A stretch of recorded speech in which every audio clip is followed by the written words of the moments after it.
Il y a des snipers ici. Ils vous visent directement. Je vous jure, hier j'étais là. J'ai la vidéo, j'entendais...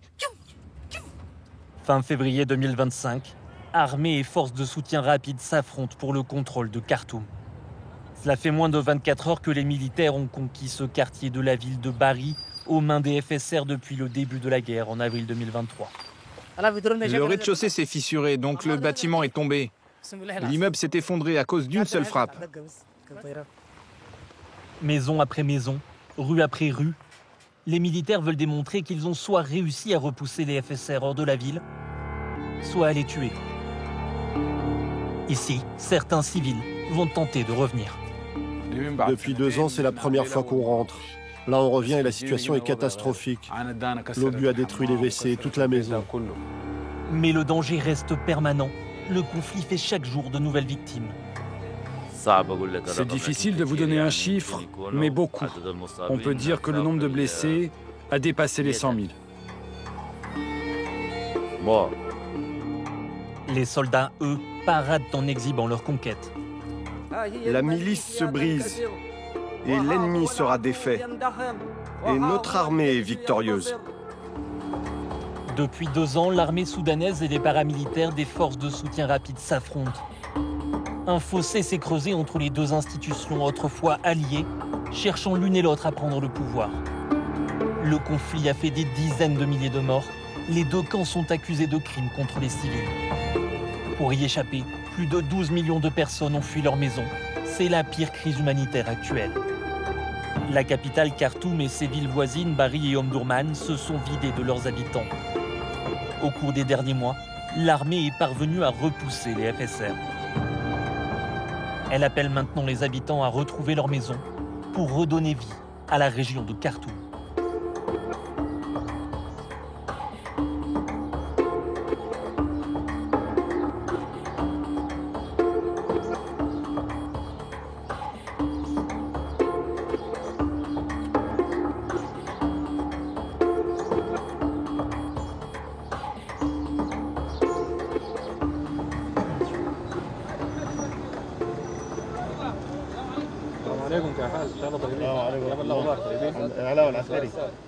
Un dernier contrôle, puis franchir le Nil pour mettre fin à 2 ans d'exil.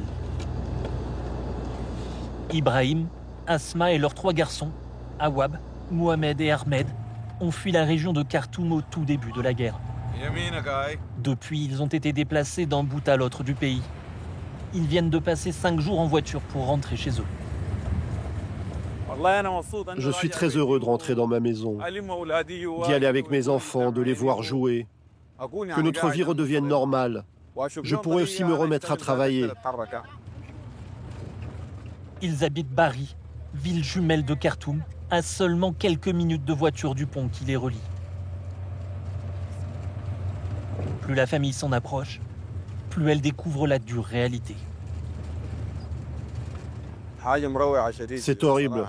Je suis stupéfait. Ça fait 2 ans que je ne suis pas revenu ici.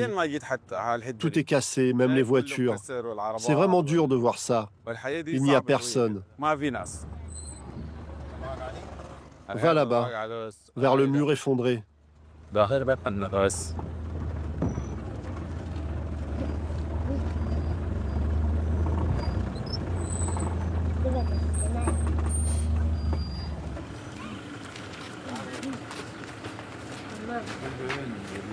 Ils ignoraient que leur maison avait été touchée par plusieurs obus. Viens, on va ouvrir le portail. Il faut l'ouvrir. Comment tu veux faire? Attends. Il est fermé par un câble.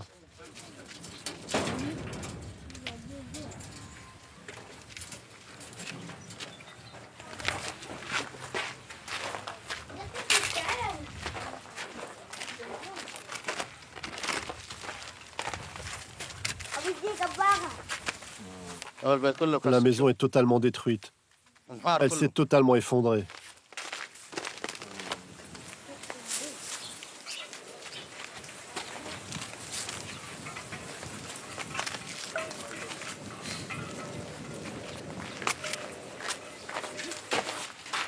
Les lieux ont été occupés par les forces de soutien rapide. Tout ce qui avait de la valeur a été pillé.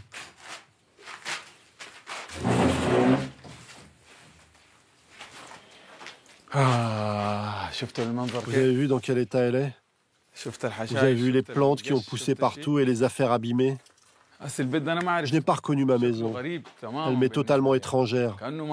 On dirait que ce n'est pas la maison que j'habitais.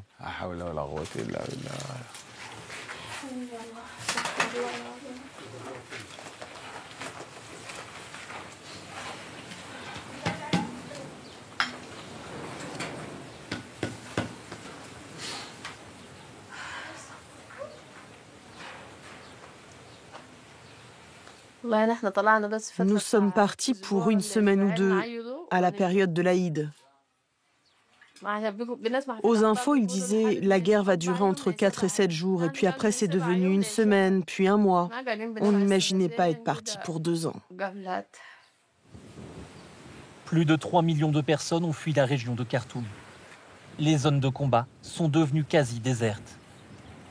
Mais petit à petit, la vie reprend. Une connaissance vient les saluer.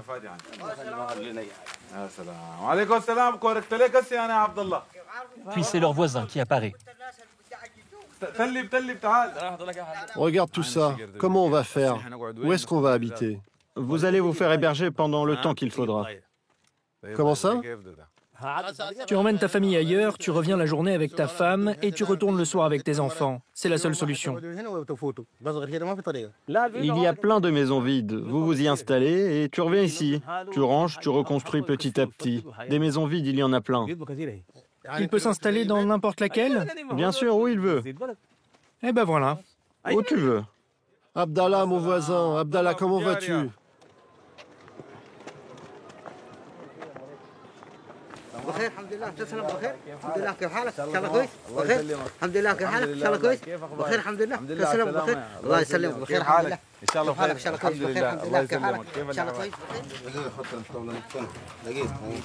Abdallah, lui, est resté durant toute la guerre.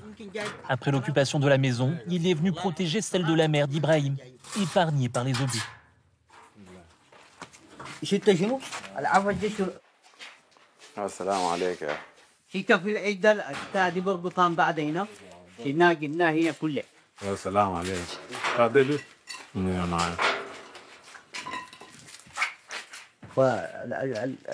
J'ai rangé toutes ces affaires car sinon quelqu'un allait les voler.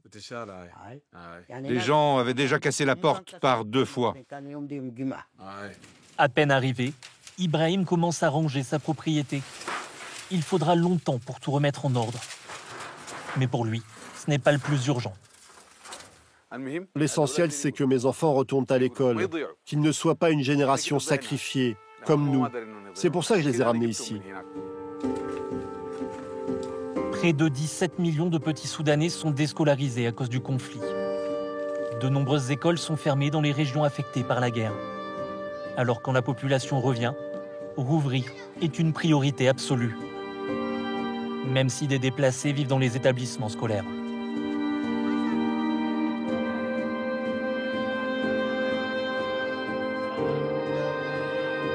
La dernière fois, nous nous étions arrêtés durant un cours de sciences physiques.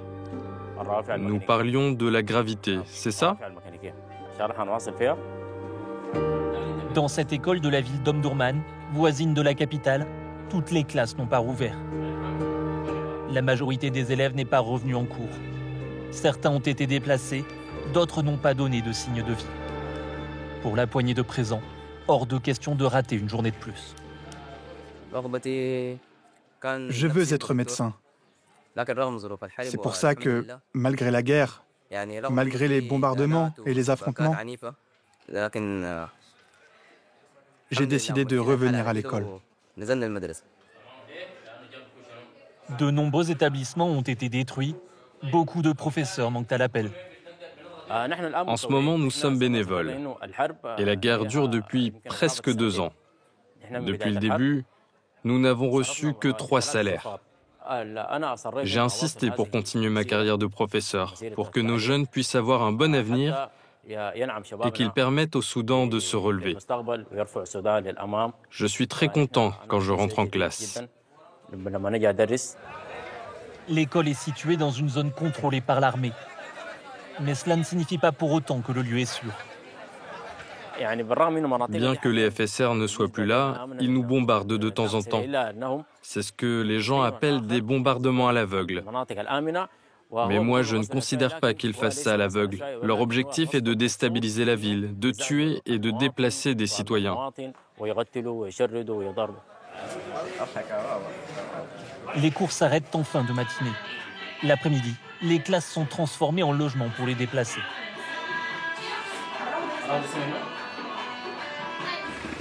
À la maison, les enfants du professeur l'attendent avec impatience durant toute son absence.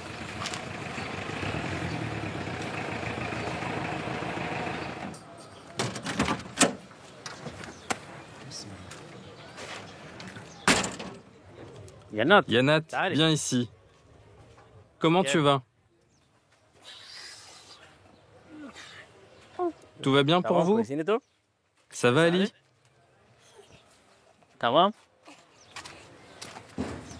Ils sont inquiets. Les violents combats qui ont eu lieu dans la ville les ont beaucoup affectés. La petite, quand elle entend un bombardement ou une arme, elle jette ce qu'elle a à la main et elle rentre en courant. C'est ça, Yanat? Elle rentre en courant parce qu'elle a vu beaucoup d'obus tomber pas loin d'elle. Mais Dieu merci, les enfants n'ont jamais été touchés. Quand il y a une bombe, tu te caches où?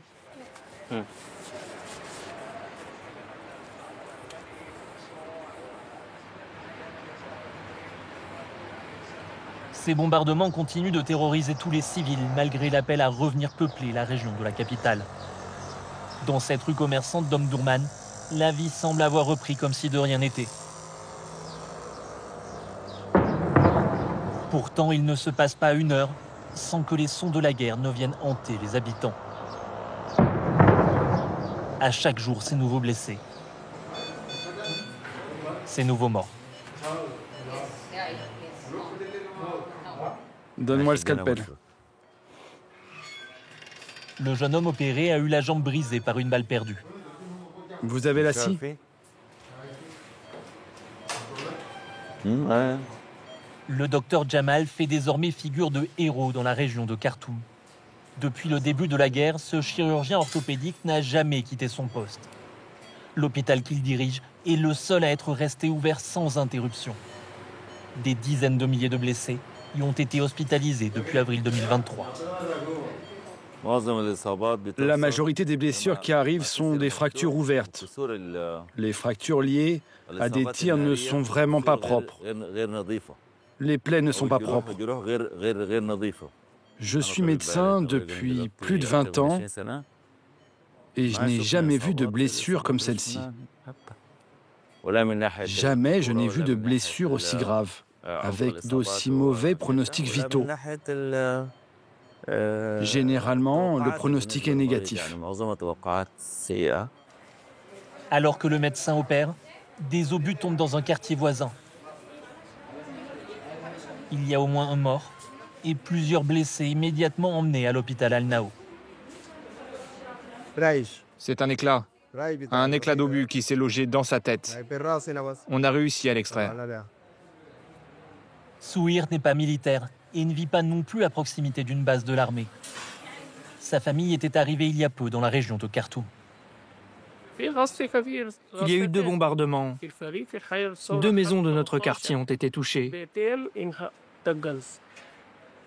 Le premier obus est tombé dans la maison en face de la nôtre et le deuxième sur la nôtre. J'ai été touchée à la tête. Je me suis réveillée à l'hôpital. Il y avait des éclats dans ma tête, dans mes pieds, dans mes jambes. Je ne sais pas si je vais vivre ou mourir. Que Dieu nous venge. Que Dieu nous venge. Pour permettre aux civils de survivre dans la région, il faut absolument que cet hôpital fonctionne. Mais il est sursollicité. À chaque attaque d'ampleur, ses équipes sont débordées. En février, un seul obus a fait 56 morts et plus de 150 blessés. L'accueil est devenu une salle de soins. Les urgences sont bondées.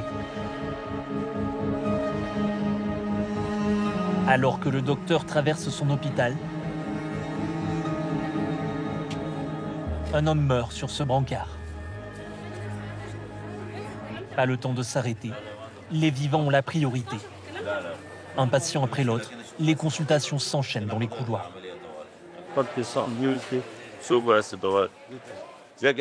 Comment allez-vous, Hadja? Comment va votre santé? Faites-moi voir. Cette famille a été enfermée par les RSF. Cette femme a une fracture. Ils ont refusé de la laisser sortir. Ils les ont fait payer pour les autoriser à partir. Ils ont payé 3 millions de livres soudanaises. Ça fait 1500 $ ou 1700 $. Après une vingtaine de consultations en moins d'1 heure, c'est le premier moment de calme relatif pour le médecin. Dans son bureau, pudiquement installé derrière ce paravent, un lit. Là, c'est ma maison. Je suis le directeur. J'ai une responsabilité et je dois me sacrifier pour elle. C'est normal que je reste à l'hôpital une journée, 2, 3. Une fois, je suis même resté 12 jours d'affilée. À l'étage inférieur, Souhir, la femme blessée à la tête, peut sortir de l'hôpital. Elle a de la chance. Une telle blessure laisse généralement peu d'espoir.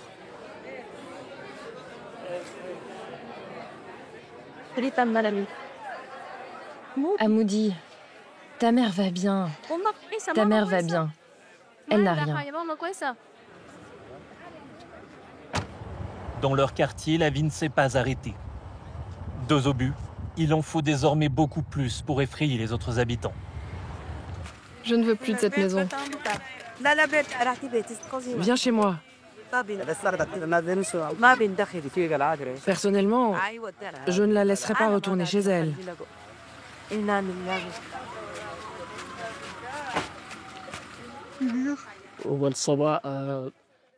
Ce matin, elle était en bon état. Et là, dans un état totalement différent. C'est la volonté de Dieu. Notre garde-robe était là et ma femme était en train de la ranger. L'essentiel, c'est qu'elle aille bien. Dieu merci. L'obus est parti du quartier Ombada. Autrement dit, d'une position des forces de soutien rapide. Ces bombardements sur des civils font figure de vengeance. Dominants durant la première année du conflit, les paramilitaires ont petit à petit été repoussés de la capitale depuis septembre 2024. Nous accompagnons l'armée dans un quartier qu'elle est en train de capturer. Chaque semaine, elle avance un peu plus. Ce haut gradé à la retraite a repris les armes lorsque la guerre a éclaté. Il y a eu des affrontements très violents. Même la maison du numéro 2 de la milice des FSR, Abdulrahim Dagalo, est située dans ce quartier. Et donc c'était très bien gardé. Et malgré cela, l'armée, avec l'appui de ses alliés, a réussi à investir cet endroit stratégique. Et à partir d'ici, l'armée va libérer tout le reste de Khartoum, si Dieu le veut. Ici, il ne reste qu'une poignée de civils. Vous étiez là pendant toute la guerre? Oui, on est resté pendant toute la guerre. On n'est pas parti. L'armée veut les faire témoigner de l'horreur qu'ils ont vécue. Ces 2 hommes ne veulent pas être reconnus pour ne pas effrayer leur famille qui vit à l'étranger. Cloîtrés chez eux, ils ont tous 2 perdu 40 kilos. Une seule sortie était autorisée. Seules les personnes âgées pouvaient aller au marché. Il y avait de nombreux points de contrôle et s'ils trouvaient un jeune, ils ne le laissaient plus repartir et le soumettaient à un interrogatoire. À nous, les personnes âgées, ils ne demandaient rien. Au quotidien, ils ont fait face aux pillages, aux menaces, mais aussi aux combats qui ont régulièrement touché le quartier. Par ici, toutes les fenêtres sont cassées. Toutes les vitres de la maison ont explosé. Regarde, regarde. L'obus a touché 2 appartements. À quelques rues, les militaires viennent tout juste de prendre le contrôle de l'une des plus importantes mosquées du pays, construite au-dessus d'un centre commercial. Les forces de soutien rapide s'y étaient établies.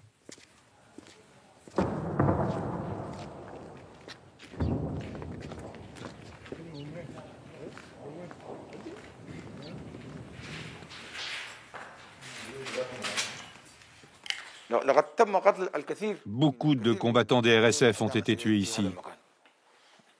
Et vous vous en apercevez, on sent toujours l'odeur des cadavres de cette milice. La supérette a été pillée, mais impossible de savoir avec certitude par qui. Des premiers rayons, il ne reste plus rien.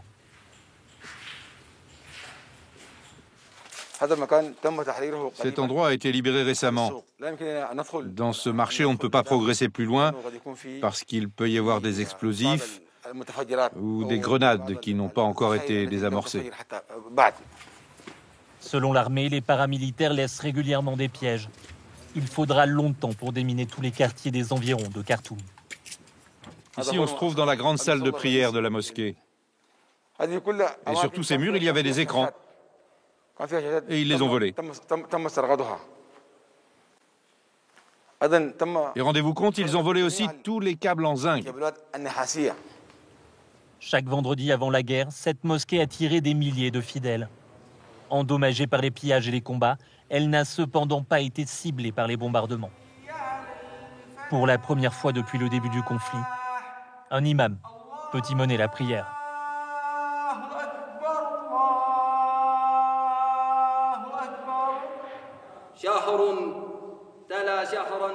Un mois après l'autre, plus de 20 mois, et la guerre continue. Que va-t-il se passer ensuite, mes frères? La milice se brise. L'ennemi sera défait. Notre armée est victorieuse et les villes sont conquises, les unes après les autres.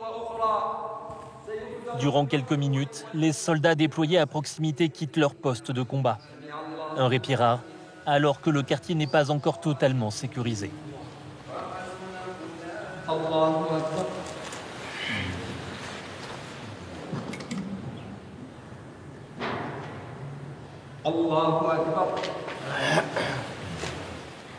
Cette prière du vendredi est la preuve que nous arrivons à la fin de cette bataille. Parce que si la guerre était encore intense, nous ne serions pas obligés de venir prier. Mais maintenant, nous prions.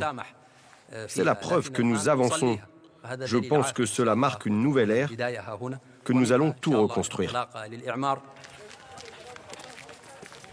La prière terminée, les militaires tiennent absolument à nous montrer un bâtiment voisin de la mosquée.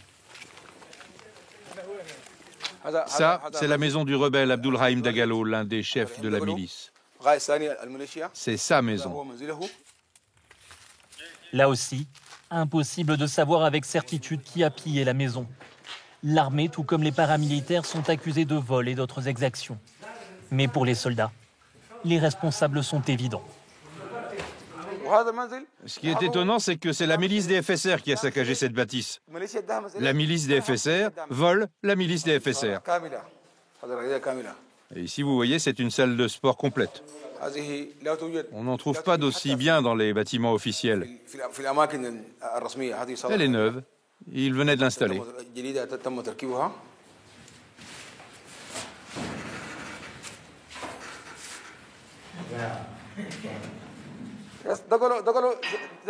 Les Dagalo s'amusaient avec l'argent du peuple soudanais. Une telle salle n'existe même pas dans les casernes. Ils ont profité de l'argent du peuple soudanais. Mais Dieu merci, tout cela va revenir aux Soudanais.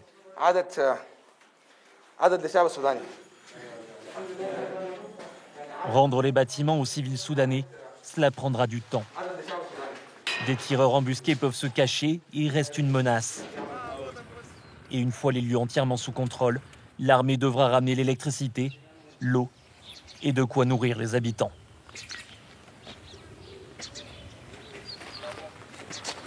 C'est justement la mission que s'est donnée Omar. Le professeur a une deuxième casquette. Il est responsable d'une taquilla, une association caritative. On va au marché pour acheter des aliments pour le repas. On va prendre du riz, des sacs de charbon, des épices et du poulet pour le préparer demain. Ce repas va être distribué dans les écoles qui accueillent des déplacés à Bari. Avec l'argent envoyé par la diaspora, il achète de quoi nourrir ceux qui n'en ont pas les moyens à cause de la guerre.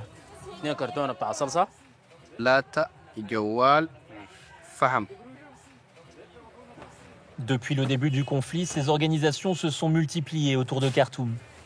Omar vient une fois par semaine et remplit toujours son pick-up. Ces ingrédients vont nous permettre de faire 30 marmites de riz, accompagnées de 10 marmites de sauce au poulet.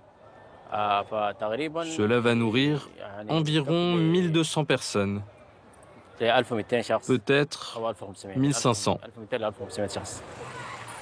Le lendemain matin, les camions de la Takia franchissent le Nil qui sépare Omdurman de Bari. Leur aide est sollicitée partout. À chaque fois qu'un endroit est libéré, on se déplace pour offrir un repas. Et à ce moment-là, nous croisons des gens qui nous disent « Cela fait 2 ans que je n'ai pas mangé de viande. » Ils ne mangent qu'un repas par jour, qui ne les nourrit pas. Plus de 100 familles vivent dans cette école, à quelques centaines de mètres des affrontements.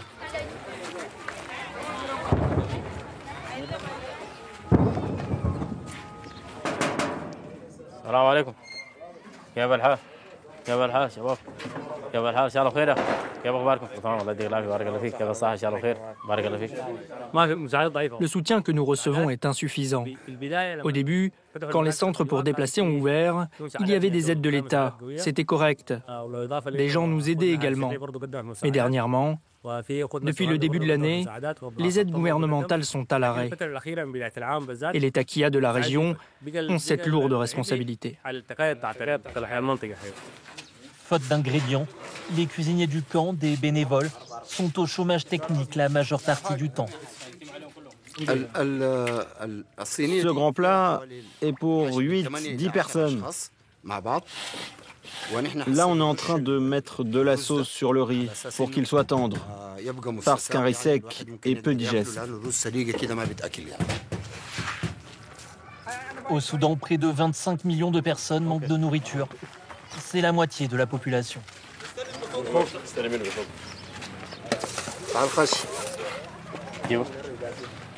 Ici, l'arrêt des subventions américaines qui soutenaient l'État soudanais se fait sentir chaque jour.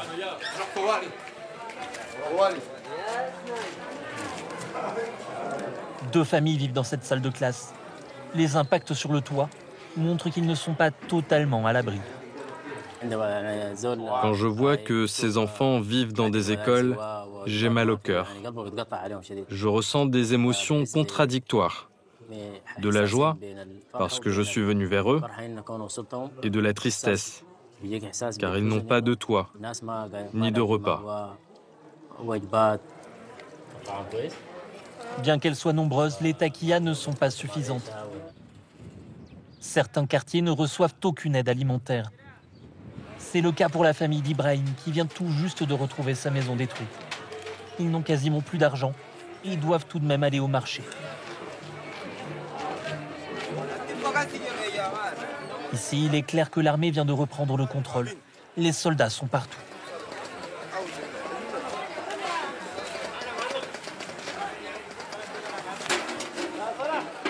Il y a tout ce qu'il faut. Il y a tout ce qu'il faut, mais c'est cher, très cher.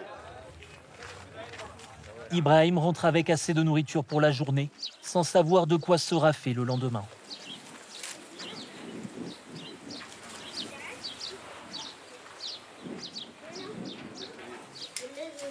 Les 3 enfants et leurs parents vont manger leur premier repas chaud depuis 5 jours. De quoi réconforter un peu les garçons.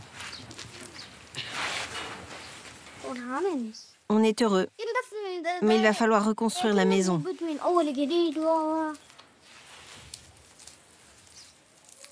On doit tout reconstruire à cause de l'obus qui l'a détruite. Et ensuite, On ne repartira plus jamais d'ici. Ça ne sert à rien d'avoir des regrets. Je suis revenu dans ma maison pour la reconstruire. Je vais élever mes enfants ici et toute ma famille va revenir aussi. On va tous se réunir à nouveau et vivre sereinement. Nous avons un dicton qui affirme que tant que notre âme est là, nous pouvons refaire notre vie. Si j'avais perdu un de mes enfants, si j'étais morte, il n'y aurait plus rien à faire. Mais ce que nous avons perdu, nous le remplacerons. On garde espoir. Dieu est avec nous. Depuis janvier 2025, selon l'ONU, seuls quelques milliers de personnes ont osé prendre la même décision. Malgré les avancées des militaires, revenir à Khartoum semble pour l'instant réservé à ceux qui n'ont pas d'autre choix.